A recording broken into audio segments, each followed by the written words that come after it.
ಸಾಮಾನ್ಯವಾಗಿ ಹೆಚ್ಚಿನವರು ಮರಣಾನಂತರ ಸ್ವರ್ಗವನ್ನು ಪಡೆಯಲು ಬಯಸುತ್ತಾರೆ ಮತ್ತು ಅದಕ್ಕಾಗಿ ದೇವರ ಬಳಿ ಸಾಕಷ್ಟು ಪ್ರಾರ್ಥನೆಯನ್ನು ಮಾಡುತ್ತಾರೆ. ಆದರೆ ಚಾಣಕ್ಯನ ಪ್ರಕಾರ ನಾವು ಇವುಗಳನ್ನು ಹೊಂದಿದ್ದರೆ ಭೂಮಿಯೇ ಸ್ವರ್ಗವಾಗುತ್ತೆ ಎನ್ನುತ್ತಾನೆ. ಯಾವ ವಿಷಯಗಳು ನಮಗೆ ಭೂಮಿಯನ್ನೇ ಸ್ವರ್ಗವಾಗಿಸುತ್ತದೆ ಗೊತ್ತೇ? ಚಾಣಕ್ಯ ನೀತಿಯಲ್ಲಿ ಸ್ವರ್ಗದ ಕುರಿತು ಕಲ್ಪನೆಯನ್ನು ಹೊಂದಿರುವವರಿಗೆ ಕೆಲವು ವಿಷಯಗಳನ್ನು ಹೇಳಲಾಗಿದೆ. ಅದೇ ಸಮಯದಲ್ಲಿ ಪ್ರತಿಯೊಬ್ಬರೂ ಈ ವಿಷಯಗಳನ್ನು ತಿಳಿದುಕೊಳ್ಳಬೇಕು ಮತ್ತು ಅವುಗಳನ್ನು ಸಾಧಿಸಲು ಪ್ರಯತ್ನಿಸಬೇಕು ಎಂದು ಚಾಣಕ್ಯ ತನ್ನ ಚಾಣಕ್ಯ ನೀತಿಯಲ್ಲಿ ಉಲ್ಲೇಖಿಸಿದ್ದಾನೆ. ಹಾಗಾದರೆ ಚಾಣಕ್ಯನು ತನ್ನ ನೀತಿಯಲ್ಲಿ ಹೇಳಿದ ಆ ವಿಚಾರಗಳಾವುವು ನೋಡೋಣ. 1. ಮಕ್ಕಳಿಂದ ವಿಧೇಯತೆ. ಯಾರ ಮಕ್ಕಳು ತಮ್ಮ ತಂದೆ ತಾಯಿಗೆ ವಿಧೇಯರಾಗಿರುತ್ತಾರೋ ಆ ತಂದೆ ತಾಯಿಗೆ ಭೂಮಿಯ ಮೇಲೆ ಸ್ವರ್ಗ ಸಿಗುತ್ತದೆ ಎಂದು ಚಾಣಕ್ಯ ನೀತಿ ಹೇಳುತ್ತದೆ. ಯಾವ ಮಕ್ಕಳು ತಮ್ಮ ತಂದೆಯನ್ನು ಪ್ರಾಣಕ್ಕಿಂತ ಹೆಚ್ಚಾಗಿ ನೋಡಿಕೊಳ್ಳುತ್ತಾರೋ ಹಾಗೂ ಸರಿಯಾದ ಗೌರವ ಮತ್ತು ಪ್ರತಿಷ್ಠೆಯನ್ನು ನೀಡುತ್ತಾರೋ ಅಂತಹ ಮಕ್ಕಳನ್ನು ಪಡೆದ ತಂದೆಯು ಅತ್ಯಂತ ಅದೃಷ್ಟವಂತನಾಗಿರುತ್ತಾನೆ ಮತ್ತು ಆ ತಂದೆಯ ಜೀವನವು ಸಂತೋಷದಿಂದ ತುಂಬಿರುತ್ತದೆ. ಅಂತಹ ತಂದೆಯ ಗೌರವ ಮತ್ತು ಪ್ರತಿಷ್ಠೆ ಸಮಾಜದಲ್ಲಿ ಹೆಚ್ಚಾಗುತ್ತದೆ ಮತ್ತು ಅವರ ಮಕ್ಕಳು ಸ್ವರ್ಗ ನೀಡುವ ಸಂತೋಷಕ್ಕಿಂತ ಹೆಚ್ಚಿನ ಸಂತೋಷವನ್ನು ನೀಡುತ್ತಾರೆ. ಅಂತಹ ತಂದೆ ತನ್ನ ಮಕ್ಕಳ ಬಗ್ಗೆ ಯಾವಾಗಲೂ ಹೆಮ್ಮೆ ಪಡುತ್ತಲೇ ಇರುತ್ತಾನೆ. 2. ಸಂತೋಷದ ಹೆಂಡತಿ. ಚಾಣಕ್ಯ ನೀತಿ ಪ್ರಕಾರ ಯಾವ ವ್ಯಕ್ತಿ ತನ್ನ ಹೆಂಡತಿಯಿಂದ ಸಂಪೂರ್ಣ ಬೆಂಬಲವನ್ನು ಪಡೆಯುತ್ತಾನೋ ಅವನು ತುಂಬಾನೇ ಅದೃಷ್ಟಶಾಲಿ ಎಂದು ಹೇಳಲಾಗುತ್ತದೆ.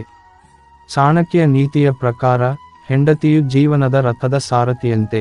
ಅದೇ ಸಮಯದಲ್ಲಿ ಹೆಂಡತಿಯು ಗಂಡನ ಜೀವನವನ್ನು ಅರ್ಥಮಾಡಿಕೊಳ್ಳಬೇಕು ಮತ್ತು ಅವನೊಂದಿಗೆ ಯಾವಾಗಲೂ ನೆರಳಿನಂತೆ ನಿಲ್ಲಬೇಕು.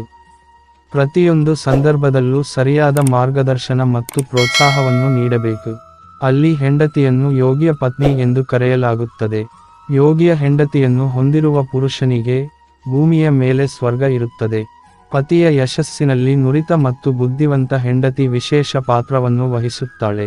ಚಾಣಕ್ಯನ ಪ್ರಕಾರ ಹೆಂಡತಿಯ ಗುರುತು ಬಿಕ್ಕಟ್ಟಿನ ಸಮಯದಲ್ಲಿ ಮಾತ್ರ ತಿಳಿಯುತ್ತದೆ. 3. ದುರಾಸೆ ಇಲ್ಲದಿರುವುದು. ಚಾಣಕ್ಯ ನೀತಿಯ ಪ್ರಕಾರ ಸಂತೃಪ್ತಿಯನ್ನು ಹೊಂದಿರುವ ವ್ಯಕ್ತಿಯನ್ನು ಕಡಿಮೆ ದುಃಖದಿಂದ ಸುತ್ತುವರಿದಿರುತ್ತಾನೆ. ದುಃಖಕ್ಕೆ ಅತಿ ದೊಡ್ಡ ಕಾರಣವೆಂದರೆ ದುರಾಸೆ. ದುರಾಸೆಯಿಂದ ದೂರ ಉಳಿದು ಸಂಪತ್ತಿನಿಂದ ತೃಪ್ತನಾಗುವವನಿಗೆ ಭೂಲೋಕದಲ್ಲಿ ಸ್ವರ್ಗ ಪ್ರಾಪ್ತವಾಗುತ್ತದೆ ಎಂದು ಹೇಳಲಾಗಿದೆ. ಹಣದ ದುರಾಸೆಯಿಂದ ಜನರು ತಮ್ಮ ಸಂತೋಷ ಮತ್ತು ಶಾಂತಿಯನ್ನು ತ್ಯಜಿಸುತ್ತಾರೆ.